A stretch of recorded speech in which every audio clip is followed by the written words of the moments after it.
people of Houston for wanting to build, you thought McMansions, but you don't criticize your own university? I don't find that to be equivocal comparison between space meant for students who must reside at a university. You don't see the hypocrisy in that? They're residing in the house, It too. is.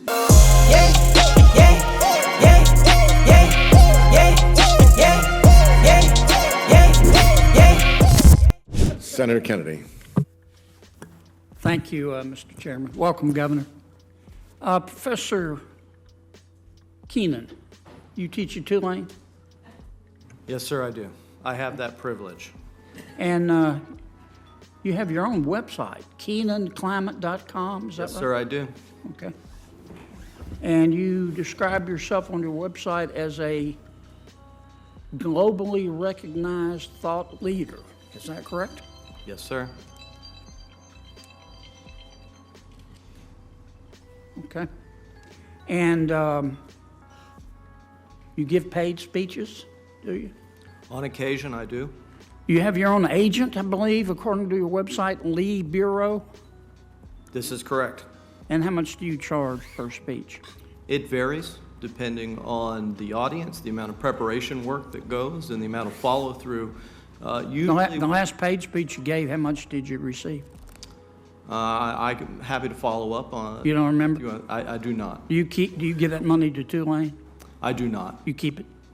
Yes. So this video, if y'all don't know, is about a professor who is basically saying schools shouldn't take their fossil fuel money that they gain and give it back or whatever.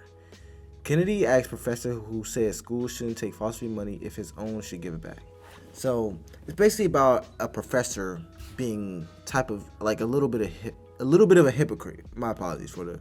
He was being a little bit of a hypocrite because he makes money, he won't give it back, but he's saying school should give money back. So let's get into it. Have a good time. Subscribe to the channel. Let's go. This is outside of my capacity as a professor. Right. As is Now, standard course. you recently sent a letter.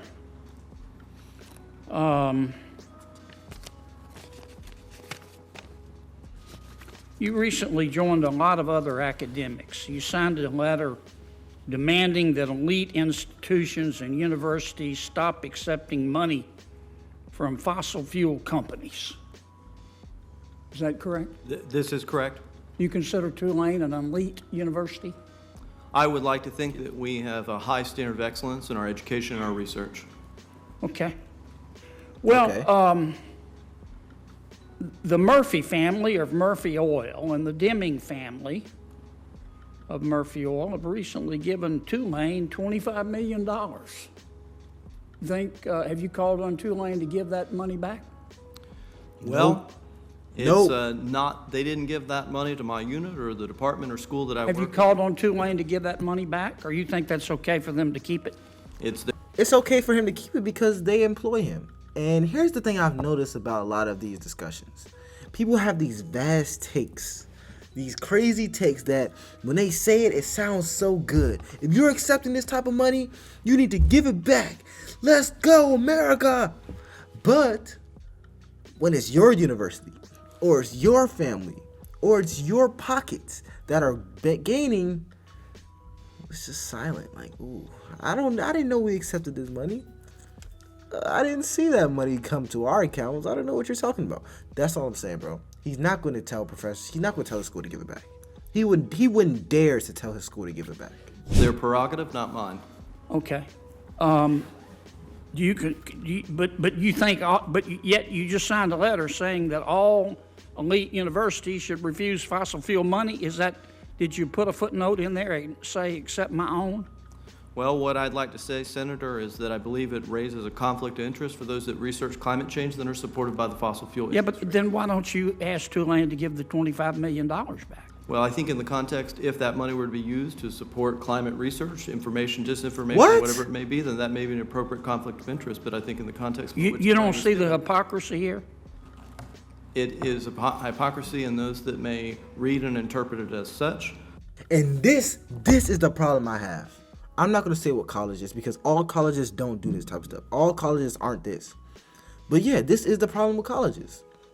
We have a professor here, extremely intelligent professor, who has these views like you can't accept this type of money. You can't accept this type of money no matter what. Colleges should not do it.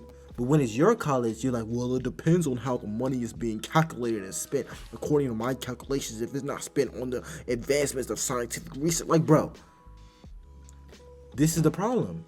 It's okay when your university does it. It's okay when it benefits something that you know. But when it benefits something else that you don't really care about, then it's 100% wrong. But when it benefits your university, well, it depends. Like, pick a side. Pick a side. And this is why I don't take nothing a lot of people say seriously, because y'all don't even be caring for real. Maybe it's like Washington. If there weren't double standards, there wouldn't be standards at all. Let me ask you this. You also participated in another article here criticizing Houston for building new buildings and McMansions. And you said, I'm going to read your quote. I don't want to misquote you, Professor. That means we have to change our consumer preferences. You could have a super efficient, energy efficient mega mansion in Houston or the suburbs, but it's still a mansion. You're still over consuming space. Did you say that? Yes, sir. That's based on work as a member of the IPCC. Our research suggested that reducing our footprint in terms of total spatial footprint would have significant impacts on the decarbonization of the built environment. And so you're saying that people should live in smaller houses because larger houses contribute to CO2 emissions? 100%, Senator. Okay. Well, recently, Tulane finished the Commons. It was 77,000 square feet, $55 million.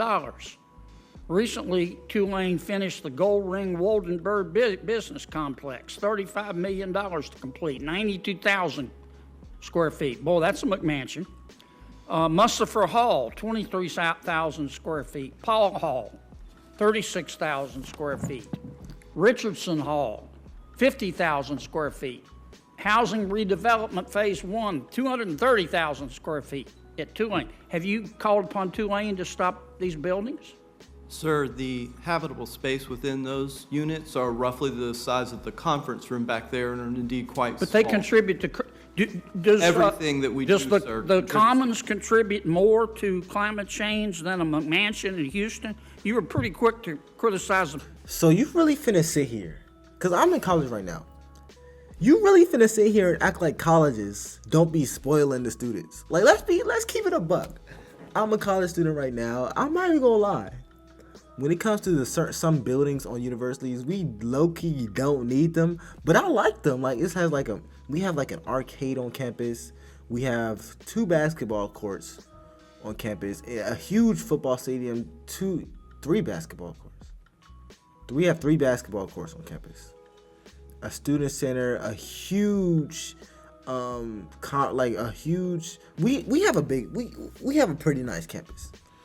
So you really finna sit here and act like every single thing on a campus is made specifically for the exact purposes? No. Sometimes colleges just build stuff that they think the students would like, and Tulane is doing that. And there's nothing wrong with that. That's my thing. But don't try to sit here and play both sides. Like, you're like, well, you can't have a mansion. It's wrong when the person gets a house that they like. But when a university builds an extremely huge campus with acres and acres of land, it's fine. They can have swimming pools and stuff. But when you do it, it's wrong. People of Houston for wanting to build, you thought McMansions, but you don't criticize your own university? I don't find that to be equivocal comparison between space meant for students who must reside at a university. You don't see the hypocrisy in that? They're residing in the house, It too. is your finding and interpretation, sir. But you don't see the irony of the hypocrisy? I'm going to go ahead and say no. Okay. I kind of gathered that would be your answer. Governor, good to see you. You live in a big house, don't you? Currently, I do, yes. How big is the governor's mansion? I don't know the square footage, but it's large, and it's 60 years must old be this big. year. You ought to come by and I need to see get the by. work. Well, the professor from Tulane doesn't like that. Let me ask you, do you think it's fair? Look, John Bell, we get 37.5% of offshore oil royalties under Go Mesa.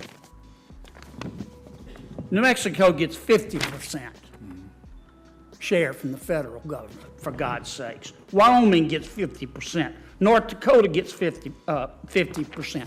We get 37.5%, and we got to share it with 4 other states. And it's capped at $375 million that we get to share no matter. Yeah. Yes. So Now, that just sucks. I don't think it's fair, and 90% of all Gulf oil and gas exploration production activities are served out of Port Fourchon. So we bear the brunt of the infrastructure necessary to make all of that happen, but we're not sharing the way other states share, and it's one of the reasons I thank the members of this committee while you were out for the ones who co-sponsor the RISE Act, because it is incredibly important for a state like Louisiana, and we constitutionally dedicate every dollar we get, as you know, to the coast. All we're asking is to be treated like everybody else, aren't we? Yes, sir. And we have a solution, don't we? We do. And it's called the RISE Act. Tell us about the RISE Act. Well, it's a wonderful piece of legislation that we are obviously hoping that you pass, not only for the benefits that you just mentioned, but currently there's no revenue sharing mechanism in place in federal law with respect to wind. We'll have the first offshore wind lease sale next month. And so this is a very real thing for us, especially as we look at the loss of the BP Horizon fines that have been paying. In fact, the Mid-Barataria, $2.9 billion paid for with BP dollars. But those go away in 2031. We really need to replace that revenue, and wind energy gives us an opportunity, but we need that structure in place, and I appreciate your work on that. Well, to be blunt, we've proven we can use the money well, and we've put our own money up, and it is patently unfair that other states get a larger share, much larger share than Louisiana. And I think the RISE Act, which will also help our wind industry, as Senator Whitehouse knows, we're working together on, is long overdue. And I appreciate you coming up here to talk about that bill. I was in Judiciary, that's why I was late. And the chairman's been very generous with allowing me to go over. Thank you, Mr. Chairman. And now all I'll say is to close out this video is that we have to stop being so hypocritical sometimes. Like, it's like we have contrasting beliefs.